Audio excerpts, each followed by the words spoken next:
You're listening to live courtroom coverage of the trial of Lori Vallow Daybell from the Hidden Killers podcast and True Crime Today. Now, back to the courtroom. And he lets everyone know he did. And he confronts Tammy, lets her know. Confronts Chad, lets him know. And he certainly lets the defendant know that he knows. And now, the jig is up.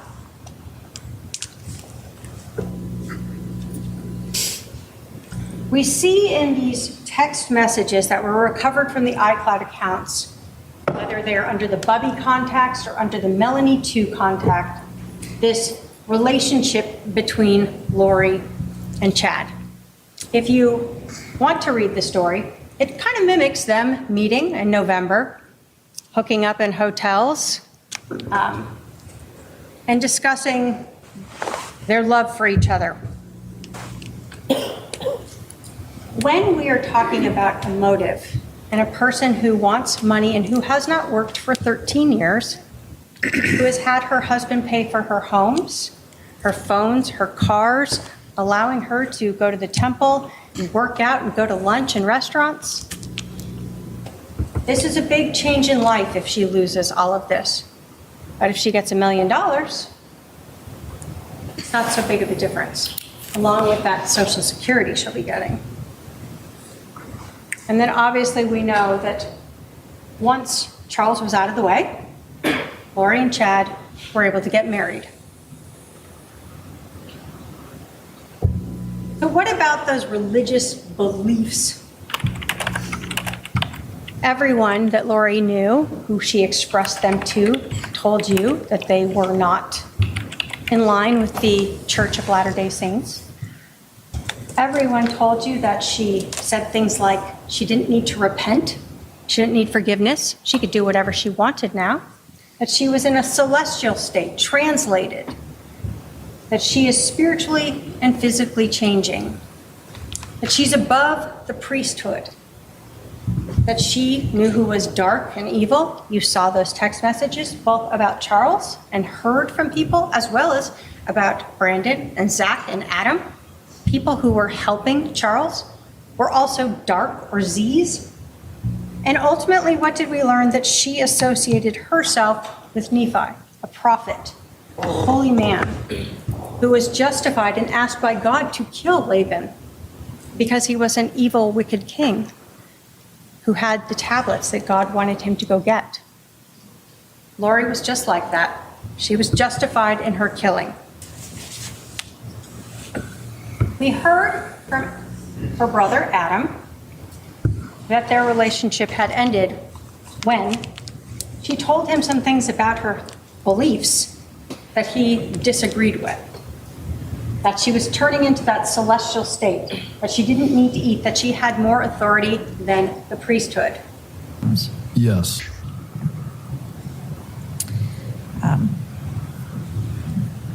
You yourself personally, were you aware of Lori having outside?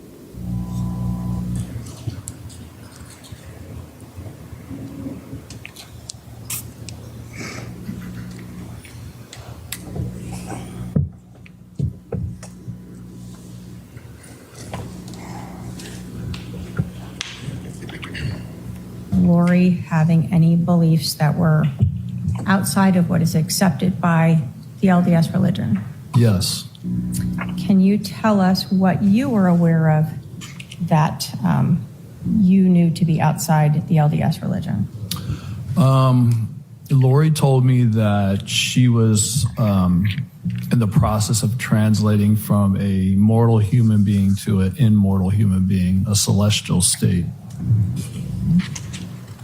That's something that the LDS religion supports? I haven't heard of it that it's happened here on Earth yet.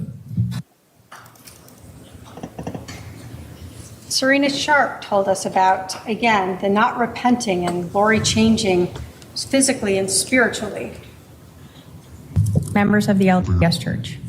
Yes. During this time, did Lori ever tell you things about her beliefs that seemed to go against what you understood or what you were taught through the LDS Church? Yes. Did Lori ever tell you that she did not need to repent? Yes, she did.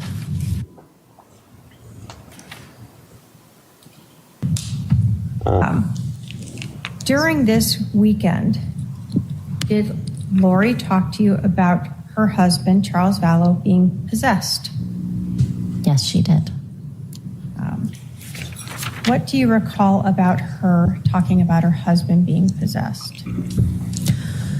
I recall that she spoke about her husband being possessed by an evil spirit, and she named the evil spirit. Do you recall what the name was? Yes. What was it? It was Ned. N-E-D? Ned? N-E-D. Now, Serena Sharp was someone who met Lori in November, texted or talked with her for a while, and then was invited to that girls' weekend. One of the jury instructions you're looking at, and we'll talk about more, though, is the credibility of a witness. Serena Sharp has no dog in this fight. She knew Lori for a little while. She was invited to, I'll call it the inner circle. The defendant told her some things that went against her religious beliefs, and she said pretty much after that the defendant stopped talking to her. Now, how do we know she's being truthful? Well, we see Ned in lots of text messages. This just helps tell us that this is something Lori was telling lots of people, that her husband is possessed by this evil spirit, Ned. And we learn later that, like Nephi, she can get rid of him.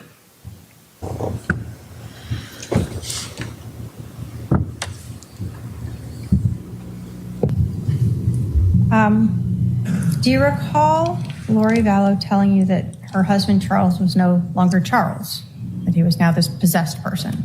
Yes.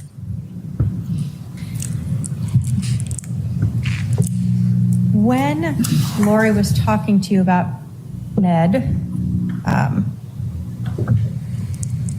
was she explaining that this evil spirit was now in the body of her husband? I don't know if she used those exact terms, but that was the impression I got, yes. So the word she used expressed to you that idea that this evil spirit Ned was now in her husband's body. Yes. The other thing that Serena Sharp told us was Lori using that term zombie. You remember how upset the defendant got by her saying that. But again, why would Serena make up any of this? She has no reason to. What she recalls is that that is a term that this defendant used when speaking of people like her husband who were possessed by these evil spirits.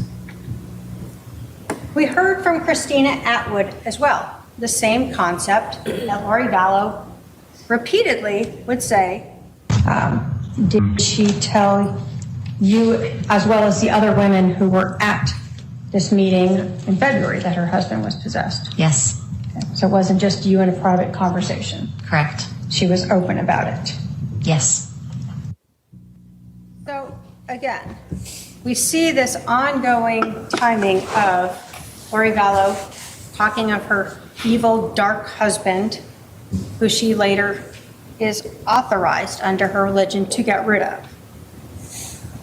We know as well from Christina Atwood that there is a progression of these beliefs becoming more deviated from the LDS religion as she is meeting with her between February and June when she finally hears those words. From the time you started meeting with these gatherings in February through to June, did you start to see sort of a progression of things that Lori was telling you that seemed outside of your faith? Yes. Did she make statements to you that you believed went against your religion? Yes. Did she at any point tell you that she did not need to repent anymore? Yes. What is that meaningful to you in your religion? We believe that every single person outside of Jesus Christ has reason to repent. Other than Lori Vallow, according to her words to multiple people.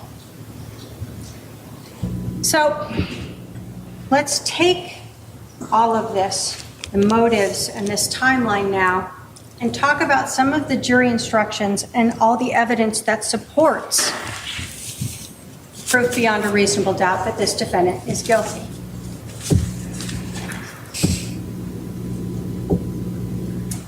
I want to start with talking to you about direct and circumstantial evidence. You have a jury instruction that tells you that evidence may be direct or circumstantial, that direct evidence is the testimony of what a witness saw, heard, or otherwise sensed, and circumstantial evidence is proof of a fact or facts from which you may find another fact. You're told the law makes no distinction between direct and circumstantial evidence. And this is relevant. The witnesses have often been questioned. Did you see, hear, or do that? What you are told is you can actually use circumstantial evidence to convict anyone. But let me give you an example of this. Imagine you are sitting on a beach. Just you, it's quiet. Off to your right, there's some rocks and you can't see around that. While you're sitting there, a person walks by, you watch them walk by and they go around the rocks and you can't see them anymore. And then someone runs up 5 minutes later and they say, hey, did you see someone come by here? You say, well, yeah, I saw them walk that way. That is direct evidence. You saw it. Now imagine you're on that same beach and it's completely empty. You close your eyes for 5 minutes. Just relax. Before you closed your eyes, the beach was completely pristine. And when you open them up, now you see footprints. You can see the toes facing off to your right, the heels, and you see them go all the way around the rocks there. Somebody again runs up 5 minutes later and they say, hey, did someone come by here? And you go, well, I didn't see them, but they must have gone by in the last 5 minutes because you can see their footprints. They went that way. That is circumstantial evidence. You can infer from that that someone went by and where they went.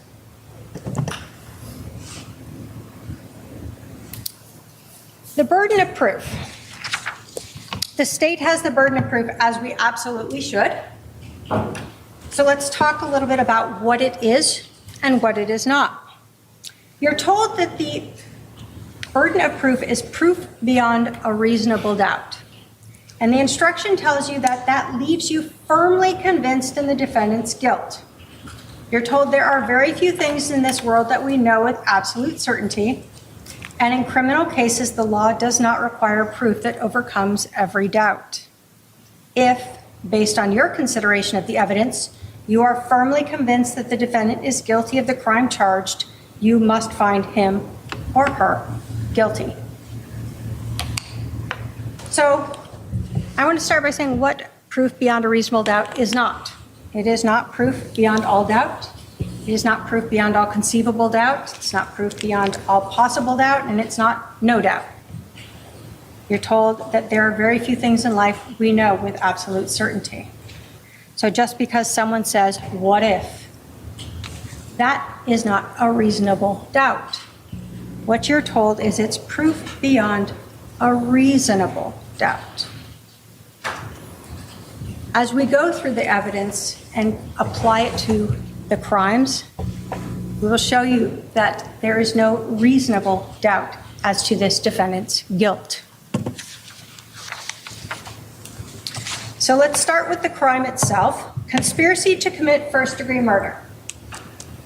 There are 3 stages in this, or 3 things the state must prove. 1, that the defendant or her co-conspirator caused the death of another person. Well, we know that Alex Cox shot and killed Charles on July 11th of 2019. Alex called 911. Alex indicated he was the shooter. He was the only one home. It was his gun. his credit card or debit card was in there with the gun. And we know that Lori told the police that her brother killed Charles. So we know that he caused the death of, so that. 2, that they intended or knew that she or a co-conspirator would cause the death of another person. When we are looking at this case, we are looking at the defendant's words, actions, and motive. The words and actions of having her brother Alex come over on the 10th with a gun so that he would be there when Charles came over to pick up JJ. The actions that day of taking Charles's phone, ensuring that he could not leave, that he could not take his son to school. The defendant told the detectives how angry and screaming Charles was about the phone, but she didn't just give it to him, throw it at him, tell him to get out, whatever you might do. She held onto it and told the police that she walked away with it as he's trying to grab it. The defendant's actions and words show us that she is the only reason why Charles stayed in there and the only reason why Charles was shot. Then there's those 12 minutes. Defendant tried to pretend that this was a quick, angry scuffle. But Charles is there for 12 minutes. The defendant is there for 12 minutes. Alex is there for 12 minutes before she leaves. We look at her actions when she came back. She told the police her brother was hit in the head with a bat. She never asks how he is. She's not concerned about his injury. She's not concerned about her husband being dead on the floor of her house, her child now without a father. The lack of words that she said there and her demeanor show again that she was well aware of what was going on and part of this incident.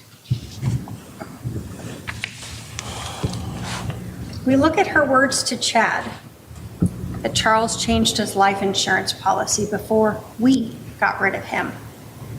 They show her intent to kill Charles. And again, we look at the motive, money and Chad.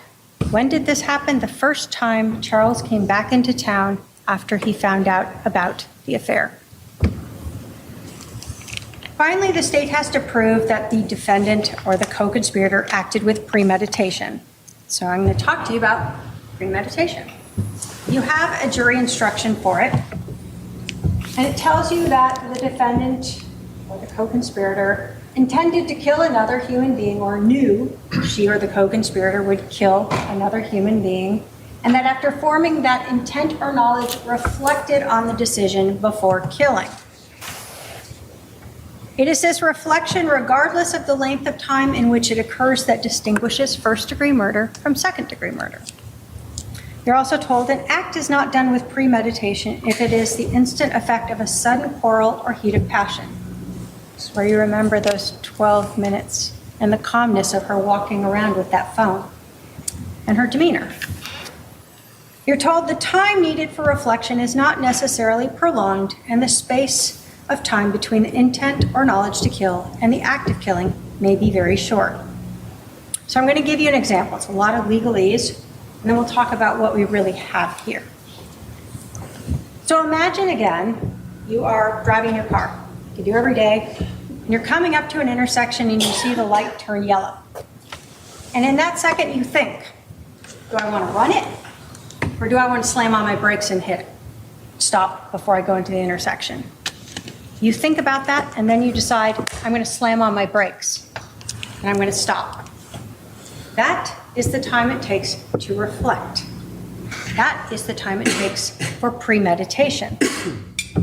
But we have a lot more than this because we have planning, not just premeditation that morning.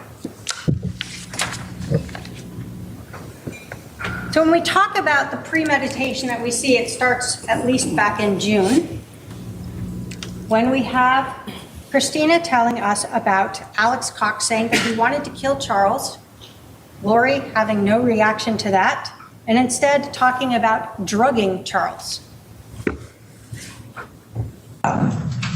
Did you hear Alex making some comments? Yes. And you told us that they made you uncomfortable. What were these comments? He stated he wished that he could just kill Charles. Okay. Was Lori around when he was saying this? Yes, one of the times. Okay. So he said it more than once. Yes. Can you describe for us sort of his demeanor when he's saying this about wanting to just kill Charles? It was jocular, just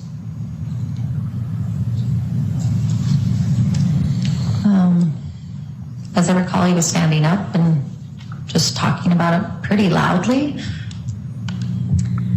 And you said one of the times that he said this, it was around Lori.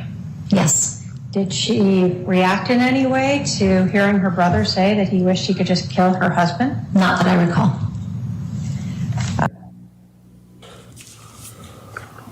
By July 9th, or when we start having this planning that we're talking about, we know that Lori Vallow is living in a house paid for by Charles Vallow. We know from even her statements to Detective Enclan that she doesn't like Charles, is what she says, but Charles won't file for a divorce.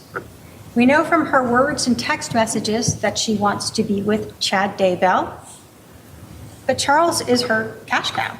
She hasn't worked. He pays rent, car, cell phones, her travel. And so, as far back as June 9th, we're already hearing that Alex and Lori would like to not just get rid of Charles, but kill him.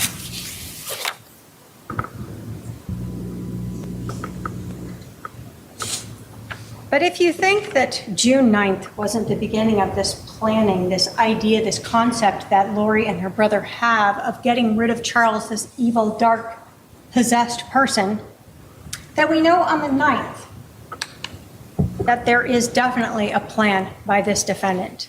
And we see that through those text messages with Melanie, with Summer, with Alex, where she speaks of the mission, where she talks about telling Melanie, you can't leave. You got to pretend to be sick and stay here and keep track of Brandon so he doesn't come help Charles. You can't be in the picture. We need to stay here to defend ourselves from an intervention.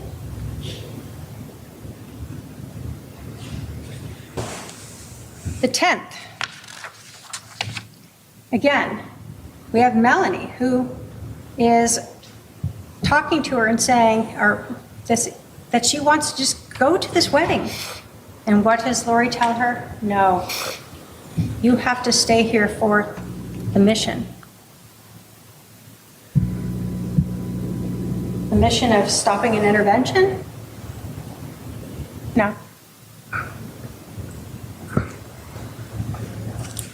As we continue through the 9th, we see Lori getting everyone lined up to help her. Alex, where he again is told that he will be like Nephi, just like her. Now Lori tells him it's an intervention. Everyone knows, Adam told you what's an intervention? It's talking to someone. It's common language. But that's not what the defendant wants to happen. She doesn't want Charles to divorce her and lose his money. She doesn't want this intervention to happen where she loses her temple recommend. What she wants is to be like Nephi and get rid of her husband.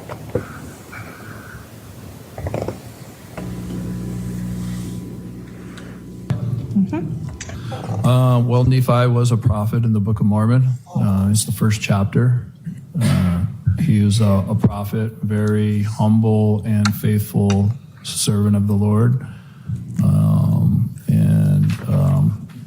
Ironically enough, his brothers tried to kill him at one point. but he actually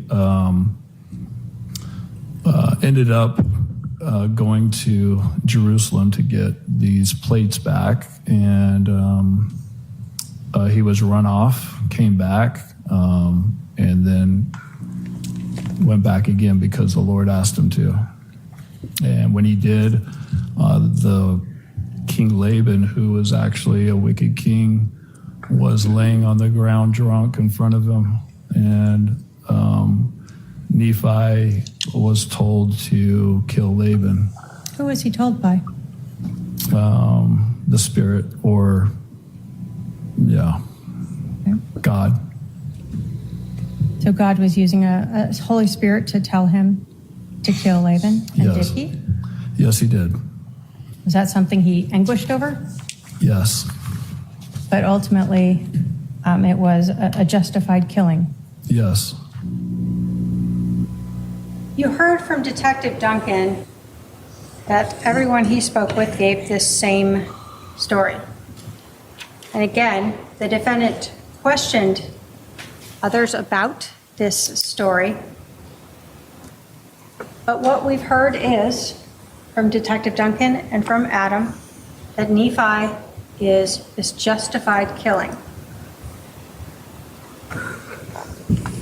When we think about her religious beliefs and what she's been telling people about not needing to repent, about telling people who is dark and evil, a zombie or a Z, that she is above the priesthood, it makes sense that she feels justified in determining who should live or die,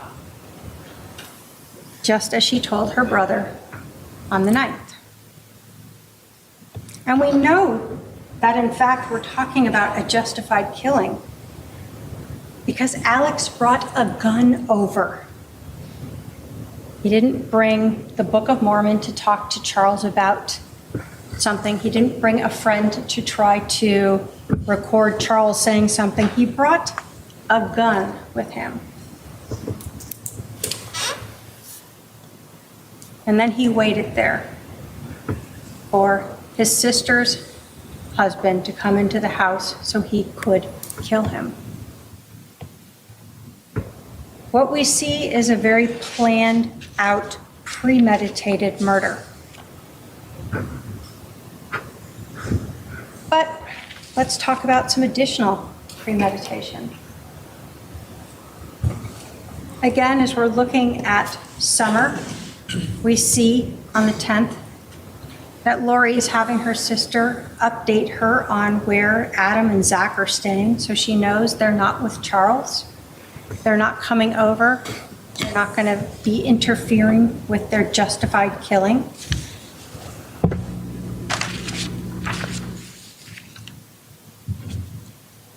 And there's that 12-minute time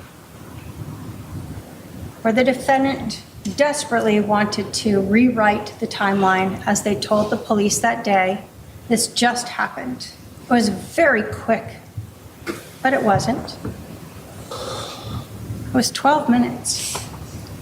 Charles arrives at 7:37 and Lori leaves at 7:49. During this time is when that plan, that premeditated murder occurred. So let's talk about that as well. The evidence at the scene, the physical evidence, supports this premeditated murder. Alex fired 2 shots. One of them went through Charles' center mast, exited out his back, and went into the floorboard. The second one, Charles was on the floor, on his back, bleeding out, still able to move, and we know that because he had blood on his left hand, and he was executed as he lay there on the ground.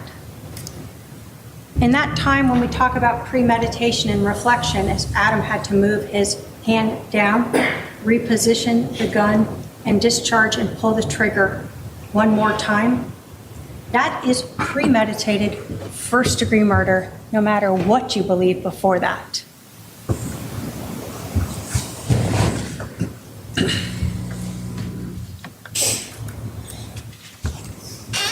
Again, when we talk about that physical evidence, we saw the fact that the location of that bullet defect in the ground matched right under Charles's left shoulder. And we heard from Dr. Baumgartner. Dr. Baumgartner told you that this was a classic shored wound. And no matter how many questions could be asked about him of maybe a bamboo shirt might stop a bullet in one location but not in another, or how many matrix-like hypotheticals where maybe Charles bounced back up and then on his way down, the bullet slowed down through him and waited till he hit the ground again before it exited. Dr. Baumgartner told you, no, those hypotheticals, those issues did not make sense. He's never seen a t-shirt stop a bullet in one location or at all. And we know Charles didn't bounce because we know he had no injuries to the back of his head. This also tells us a little bit about the shooting itself. When Charles was shot that first time through center mast, he did not fall straight back and land onto the ground, laying there on his back. If he had, he would have had bruising, abrasions on the back of his head when he hit the ground. He didn't have anything on the back of his head. Where did he have abrasions? On his knees. When he fell to the ground after being shot, do we know how long it took him to roll over, to fall onto his back, before he was then shot a second time because he's still alive?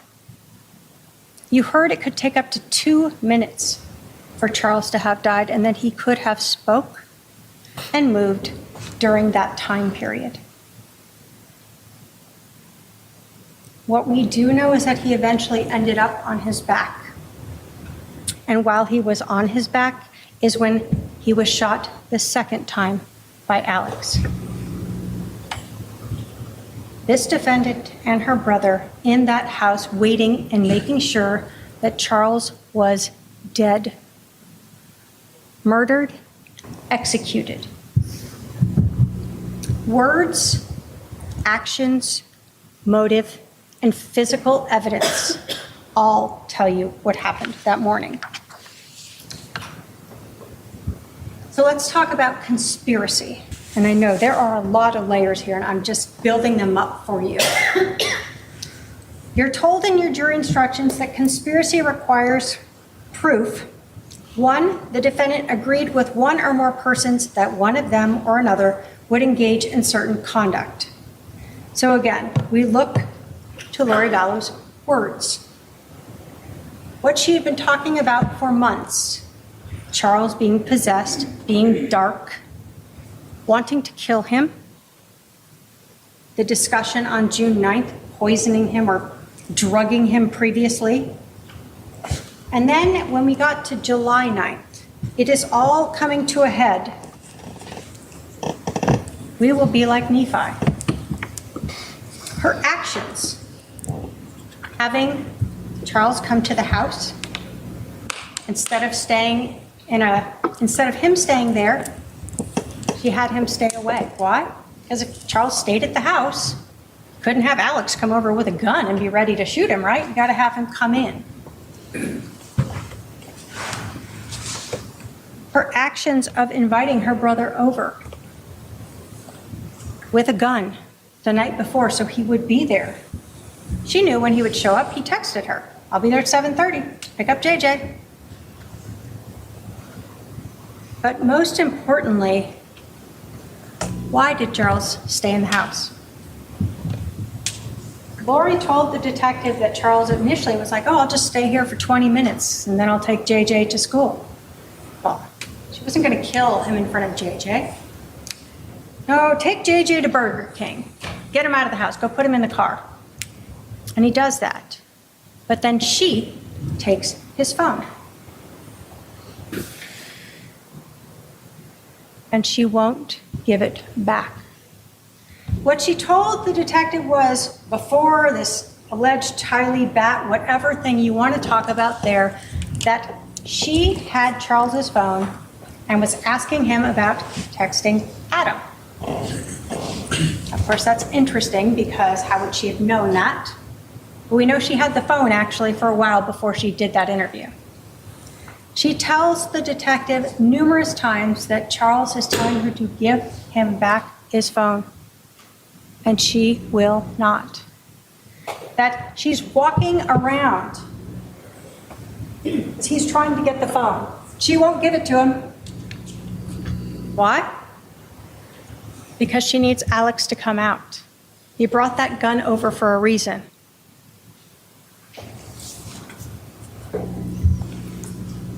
So she agreed with one or more persons, her brother, Alex, that she intended to promote or assist the commission of such conduct. Well, of course, we know both the promote. She is the one who on the 9th said, we will be like Nephi. It's time to stop this whole thing. Charles trying to take my temple recommend, all this stuff that's going on. Time to kill him. And of course, she assists by ensuring that Charles stays in the house when she takes that phone. And of course, they knew that it would constitute first-degree murder. It's what Nephi did. Only unlike Nephi, where it was justified, here, ladies and gentlemen, this murder was not justified.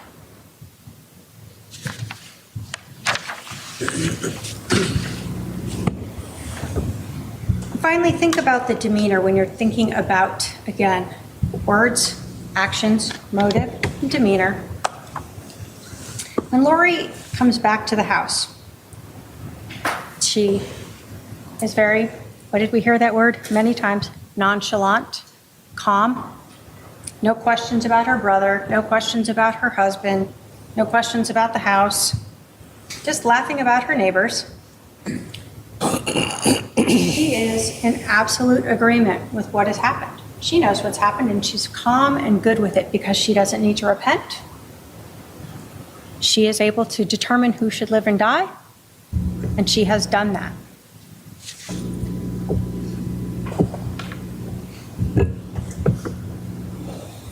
So when we talk of the scope of conspiracy, you're told that to prove a conspiracy, it is not necessary to show a formal meeting or express agreement. But we see that from the 9th, in that conversation that she and Alex had, where she tells him, you are going to have to stay near me for the next couple days, and we will be like Nephi. You're also told that a conspiracy may be inferred from circumstances showing a common criminal objective. So, just because you don't have someone who says, I heard them say, we shall conspire, you can infer that from the conduct. The conduct of what happened on the 9th, the conduct of what happened on the 10th, and the conduct of what happened on the 11th. All infer to you a conspiracy of Alex coming over with his gun to shoot and kill Charles.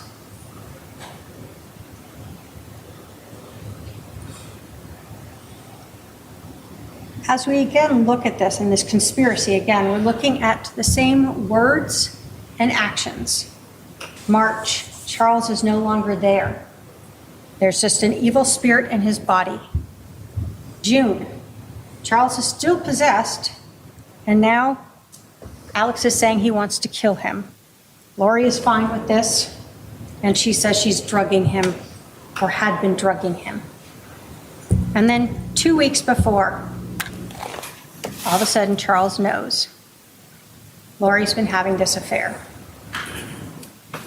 Lori's words, actions, motive, and the physical evidence.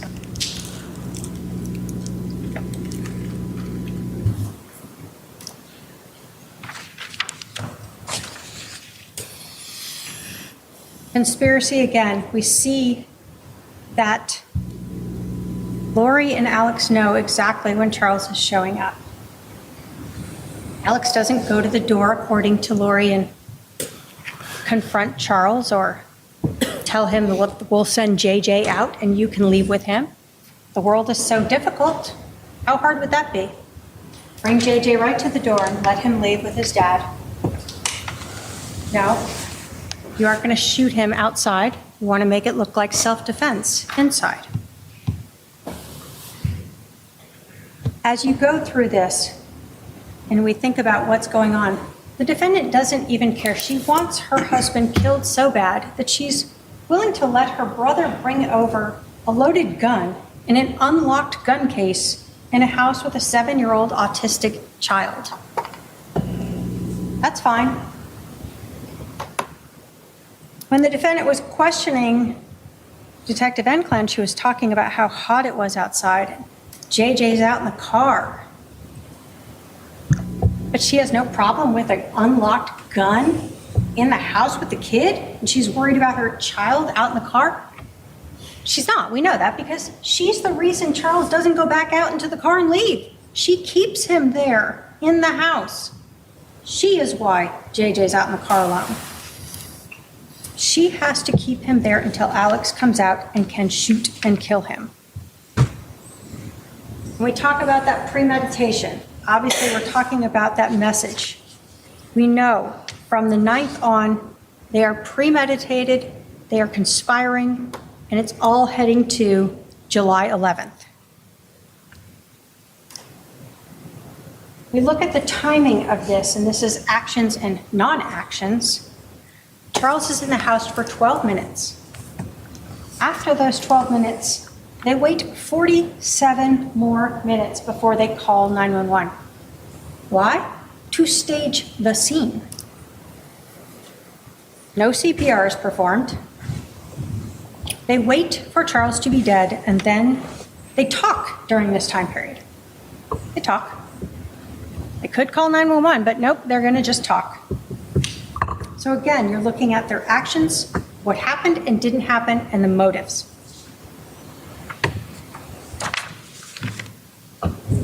There's the gun that was used to kill Charles.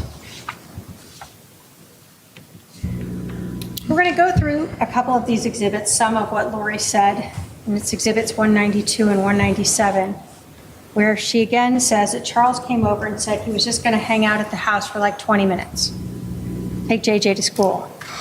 She, of course, tells him to go. And when JJ is out in the car, she has Charles's phone, and she won't give it back. And no matter how much she says that Charles is screaming at her to give the phone back, she won't. And all of this conversation about Charles demanding the phone back is prior to her statement to Detective Enclen that Tylee comes out with this bat. This is all her doing. This is her as an accomplice assisting and promoting this murder. Lori is setting up Charles so Alex can shoot him.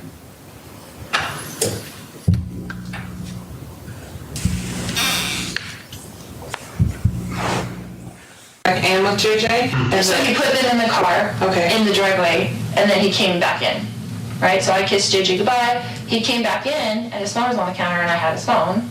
And he was like, give me my phone. And I was like, why don't you show me your text that you've been texting, blah, blah, blah, you know, whatever. Because he's like acting really weird, like he's plotting something against me. Like, I'm like, why are you even here? Like, what did you come here for, you know? He's been talking to my other brother, and my brother came into town at the same time last night, and I haven't talked to my brother in a while, my other brother, and I was like, and so he was texting him on the phone when he first got to my house, and I'm like, why are you texting Adam? Like, do you even talk to him? Like my other brother. So when you listen to these clips and the interview of Lori Vallow, you have to put into context, this is 9:52 in the morning when this part of this interview is occurring. And she's telling the detective that she confronts Charles about texting her brother Adam. Now, she's had the 47 minutes she's been driving around, and then that time at the house when she's waiting outside to learn all of those texts and what's been going on between her brother and Adam and Charles. And so she is now mixing this in to her interview. And so when you're listening to her interview, we know she's trying to work out this, what happened? How did this go? you can watch her demeanor as well. And as you're going through this, see how she's just telling a story here, like what happened, almost chuckling about it. Okay. So this morning he comes back in and... He comes back in, I wouldn't give him his phone. He was screaming at me to give him his phone. He was very worried about whatever was on his text that he did not want me to see. And so I was just holding it there, and he was screaming at me. And I was kind of walking around the house with it, so he couldn't get it. He's like reaching for it and stuff like that. So again, JJ's in the car, Tylee's not out, Alex isn't out, and she is making sure that he doesn't leave. She's walking around the house, holding his phone, refusing to give it to him, making sure her autistic child is sitting out in the car even longer so that she can ensure that exactly what they've been planning happens, that Alex has time to come out with the gun that he brought over and shoot and kill Charles. This defendant is the only reason why Charles didn't leave with JJ. This defendant is the one who provoked Charles by taking his phone and refusing to get it back. This defendant is the one who ensured that Charles was inside without JJ so Alex could shoot him. And this defendant is the person who set up Charles so that her brother Alex could shoot him. Let's talk about staging the scene. We know obviously from the first responders that when they arrived, no CPR was given. You heard from Officer Wierzbecki that when he felt Charles's neck, he thought he was dead already, but they still let the first responders in because they've been told CPR had been given. And what do we know? That they arrived within a few minutes. No one had ever tried to save Charles. No blood had been pushed out of him from CPR, whether strong or light. He had been dead for quite a while. His skin was mottled when they started cutting open his shirt and looking to the back, and lividity, the blood pooling, was occurring already.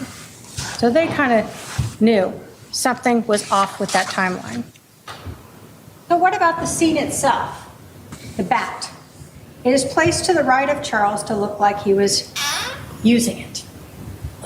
He got shot and it went flying behind him.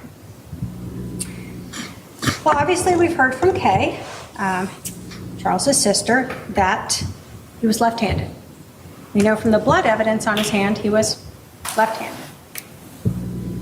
There's no damage to that mirror. There's no damage to the drywall. There's no damage anywhere, like this bat is being swung around in this horrific fight that's going on of grappling. The injury to Alex Cox's head.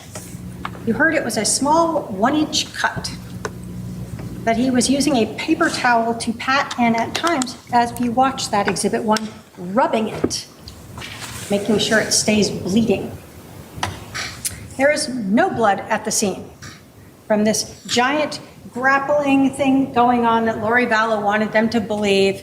His head is bleeding and they're grappling around and he's being beat with this bat, and yet not one drop of blood on the floor.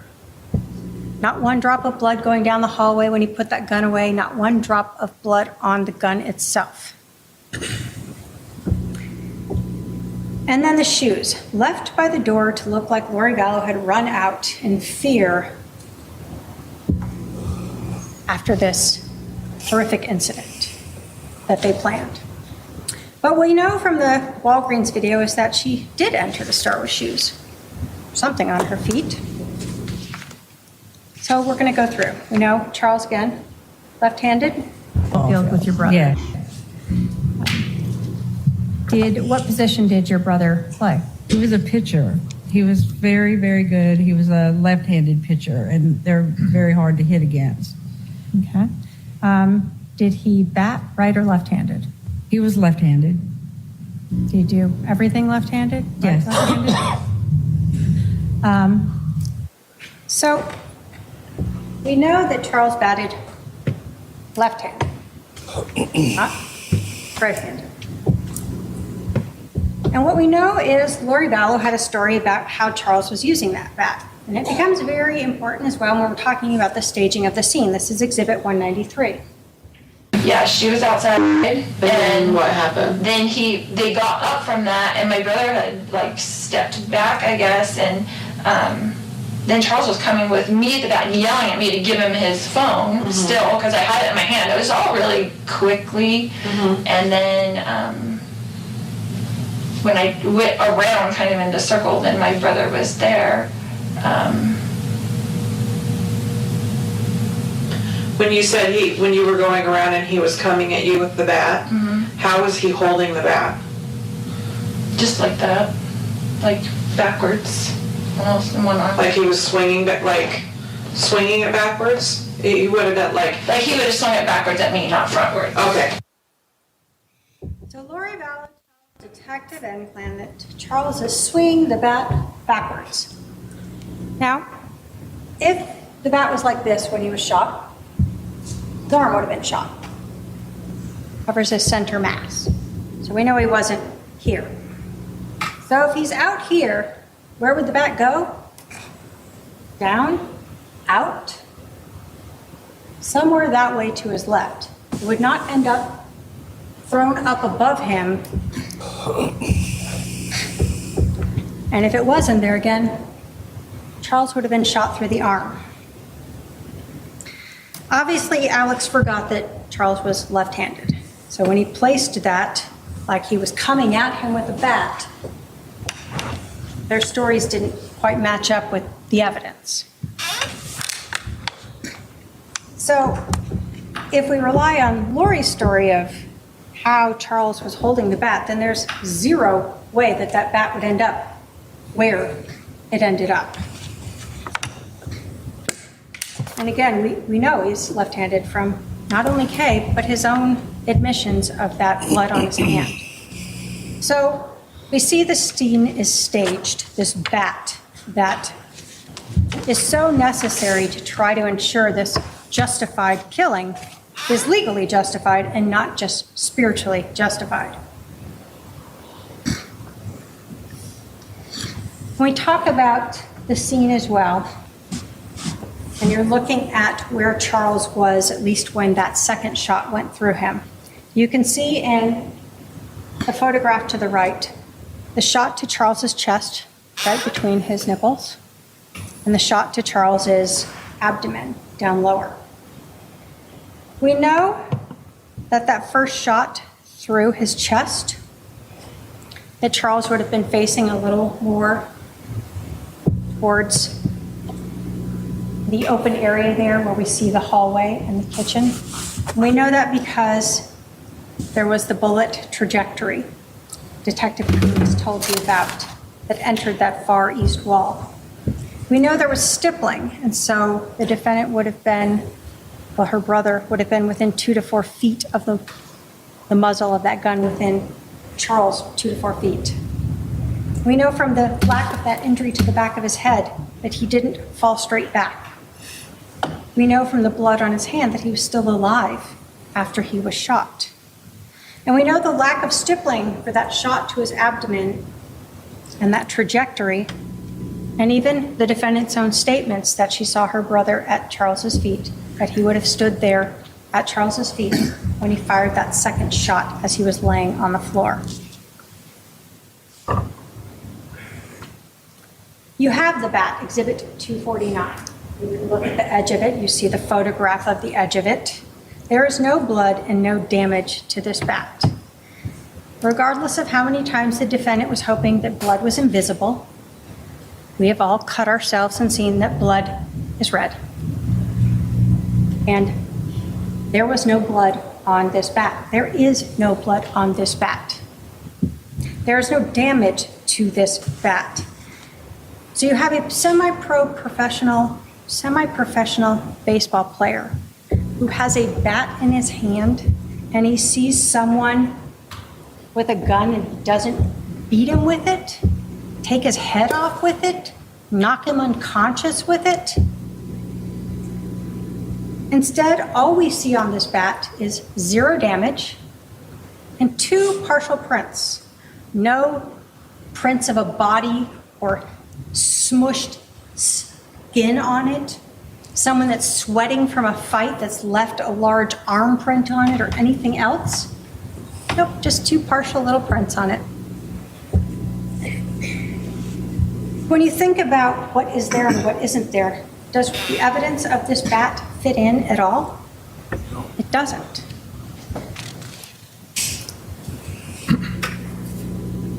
We look at Charles's watch. No damage to it. No scratches to it.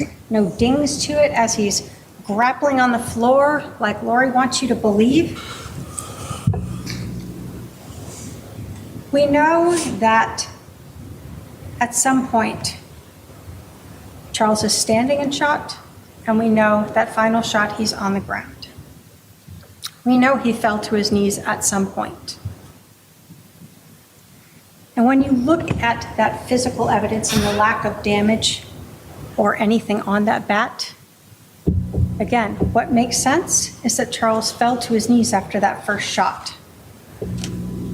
We know that there is 12 minutes where the defendant and her brother are still together there, so that Alex can get this 1-inch cut to the back of his head that's barely bleeding, that he uses a paper towel to dab at and rub. The shoes that the defendant ran out of on her way out. You have the exhibit. You can see black straps across her toes as she enters and exits the Walgreens. And then you see that she's wearing the flip-flops when she comes back to the scene. What do we know? That the police did not search Charles's rental car.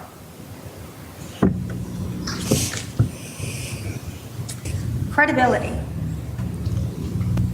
You are given a credibility instruction and you use it for everyone, including the defendant. You're told that you really evaluate people the same way. You're looking for any inconsistencies in their stories, any reasons why they may have a motive or bias to lie, any prejudice they may have, and then you look at everything in light of reason, common sense, and experience. When you think of the testimony of the people who've come here and talked to you, Christina Atwood, Serena Sharp, Nancy Jo Hancock, Adam Cox, Dr. Bumgardner, the detectives, Robin Smith Scott, Mark Zari, what benefit do these people have in being untruthful to you?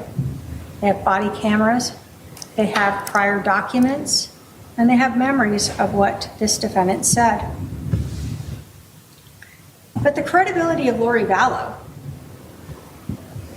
is something you do need to consider. And you start with her demeanor that day, where she wasn't worried about anything when she arrived. Her brother has allegedly been hit in the head with a bat by her husband, who plays semi-pro ball. She doesn't even worry about him. She knows he's not hurt. He's fine. And why does she know that? Because that was staged. When she's there and we see her on body cam arriving, it's just nonchalant and calm. And I know the defendant wanted to make sure that it was clear that everyone else was calm, but no one else had just allegedly seen their husband get shot and killed by their brother. When you were looking at the reasonableness of her testimony, you have to consider it in the light of reason, common sense, and experience.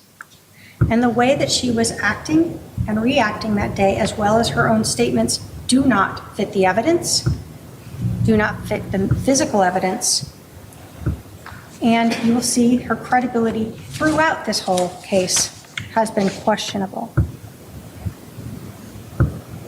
Her credibility with Social Security. What did we learn? That on July 11th, she tells Detective Enclan that she and Charles are separated. It's Exhibit 187. We are not living together. Charles rented her house. We're separated. But on August 12th, when she needs to make sure she gets some money, she tells Social Security, when they ask, are you living together at the time of death? Yes. You also learned that she was not truthful with Social Security when she got remarried. She did not tell them about that either. So we know she's been untruthful to Social Security twice. Why is that relevant? Because you're judging the credibility of Lori Vallow throughout all of this. Life insurance. We know that she said Charles was accidentally shot. We know that was not true. She wanted to make things seem like she had nothing to do with the murder. But we know that Alex Cox intentionally shot Charles. Whether or not she wants to claim it's self-defense or not, there was nothing accidental about shooting him twice. Then that second call to Banner Life Insurance, where she tells Robin Smith Scott a few different things to garner sympathy, and she asked her if she could do anything about the change in beneficiary. I really can't give too much information, but I can tell you that the beneficiary was changed in March of this year. Okay.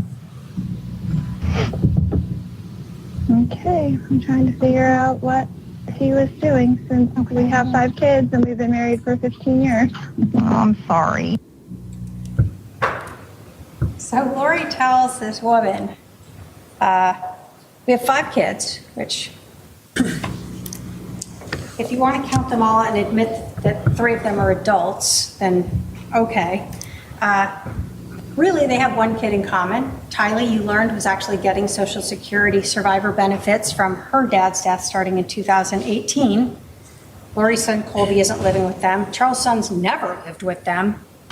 Why does she say these things? She can't help it. She just wants to just make herself seem better than she is.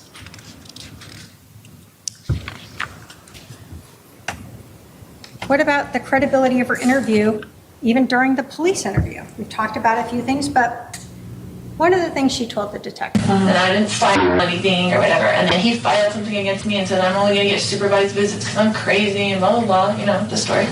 And so I just didn't talk to him for like 30 days and let him take care of him and let him see what I've been doing. So again, she can't even be honest and say 2 months.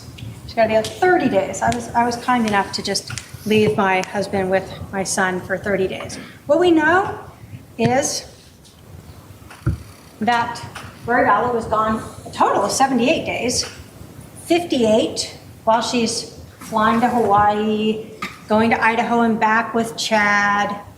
And who's taking care of JJ? Charles. And Kay is coming here regularly to help take care of JJ, to help run the business.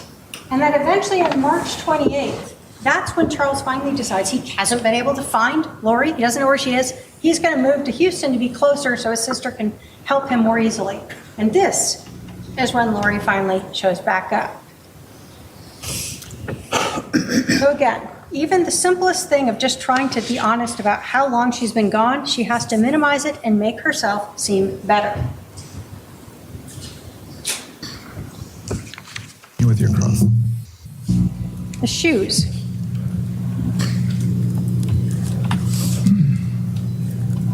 Oops. See if this will play. When she was questioning Detective Enclam, she was asking her if it was hot in July and if she would need shoes to go take her son to school. But of course, what we know is that we saw her with those shoes on as she went into Walgreens. So again, it's continued trying to garner sympathy and just being untruthful about whatever she feels like being untruthful about. And then we look at the credibility in that timeline, that body cam. You live here though, now that you're not in Santana, this is your home? Right, Gotcha. right. Okay. We just moved in here. Gotcha. How long have you guys lived here? Sorry? How long have you lived here? Like 3 weeks. Oh, geez. Yeah, okay. That's why the neighbors don't know us. Gotcha. Like, hi neighbor, sorry. Are you working? So here she is, 47 minutes after leaving the house, laughing and smiling with the detective about the fact that her husband is dead inside the house. Her brother is sitting on the curb, allegedly with this very serious injury from a baseball bat. When you look at that credibility of the defendant, you have to look at everything together and what fits, again, with the physical evidence and what doesn't.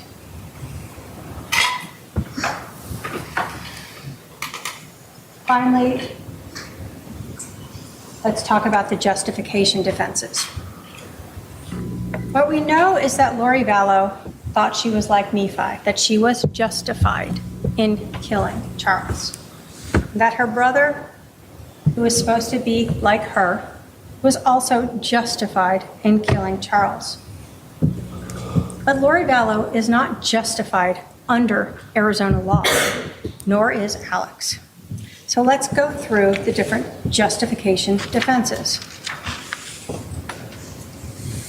First thing that you have to consider for every one of these, self-defense, defense of a third person, or crime prevention, is the non-justification for use of deadly physical force. You are told if a person is not justified in using or threatening physical force or deadly physical force against another in response to verbal provocation alone. So Charles yelling and screaming at her to give his phone back does not justify you shooting him. Or a person is not justified in using or threatening deadly physical force if the defendant or co-conspirator provoked the other's use or attempted use of unlawful physical force.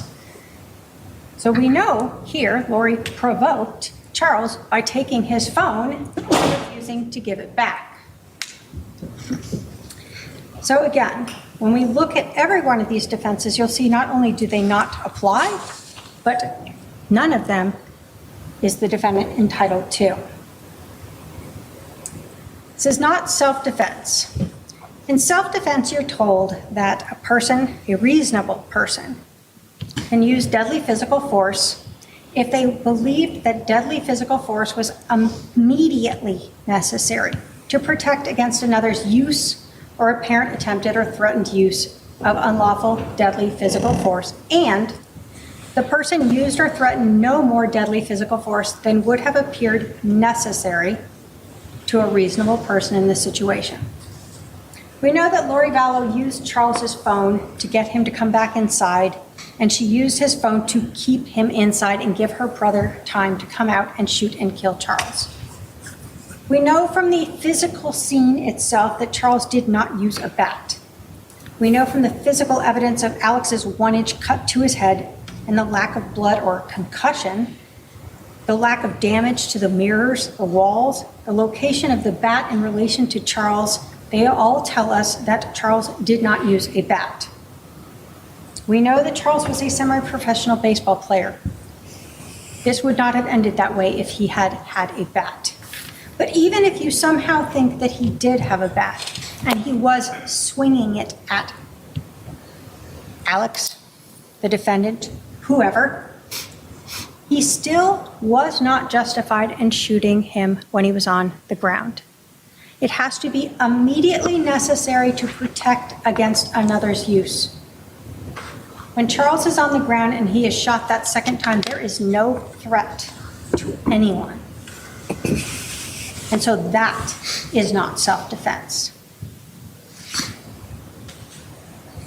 Counsel, I need to give my court reporter a break unless you think you'll be done in the next 5 minutes. Okay, go ahead. When we look at the physical evidence, again, we know that Charles was on the ground, shot, and so this is not self-defense. And we know from the physical evidence at the scene, the projectile into the floorboard, this is not self-defense. Third party. You're told that a person is justified in using or threatening deadly physical force in defense of a third person, I presume here Lori Vallow. If a reasonable person in this situation would have believed that deadly physical force was necessary to protect against another's use, again, of unlawful deadly physical force against a third person, and they used only what was necessary for a reasonable person under the situation. What do we know? Lori Vallow told Detective Enclan that she wasn't even in the room when she heard the shot, that she had gone around into the kitchen.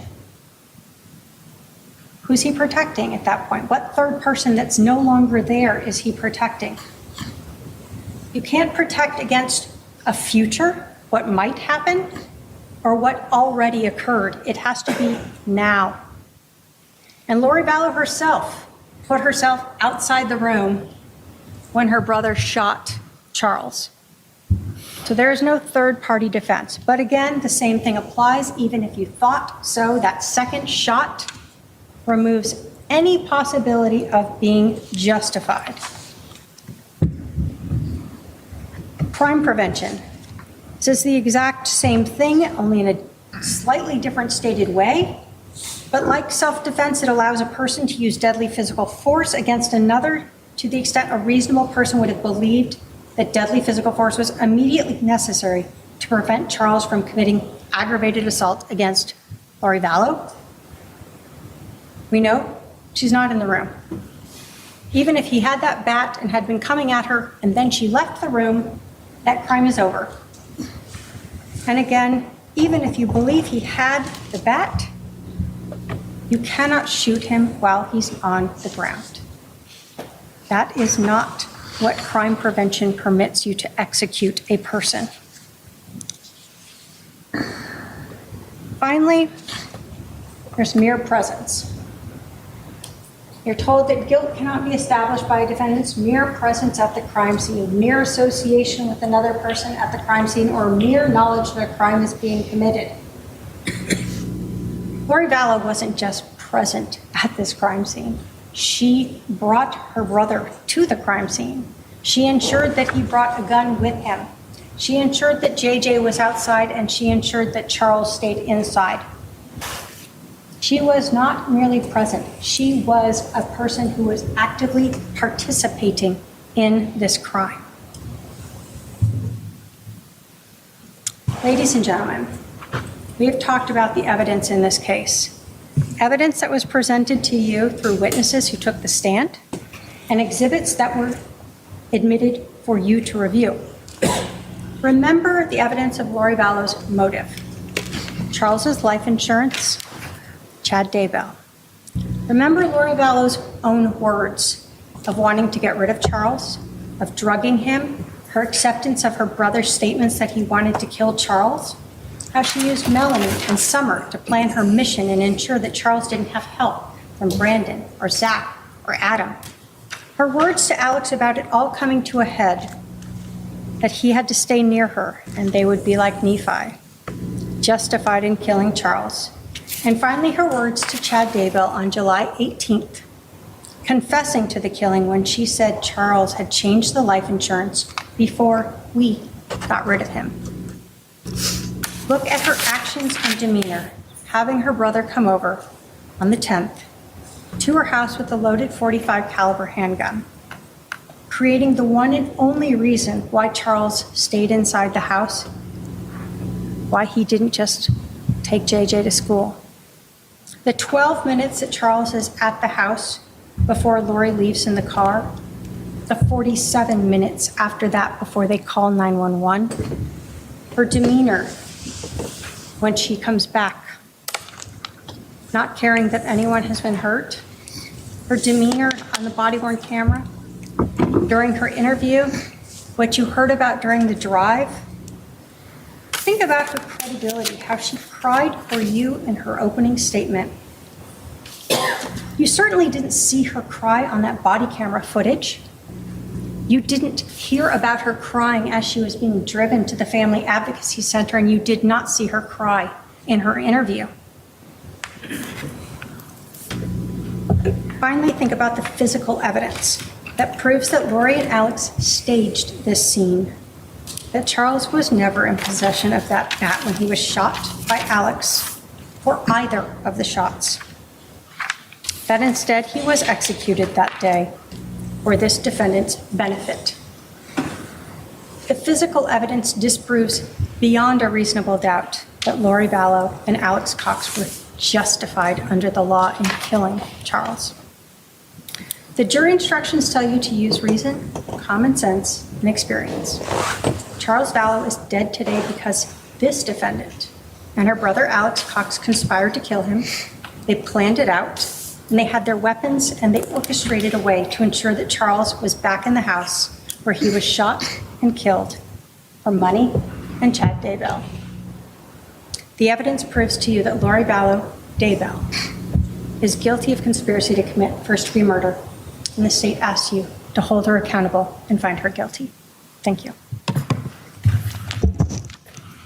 All right, we're going to take our 15-minute afternoon recess. I'll remind the jurors to remember the admonition. We'll resume in 15 minutes. All right for the drink.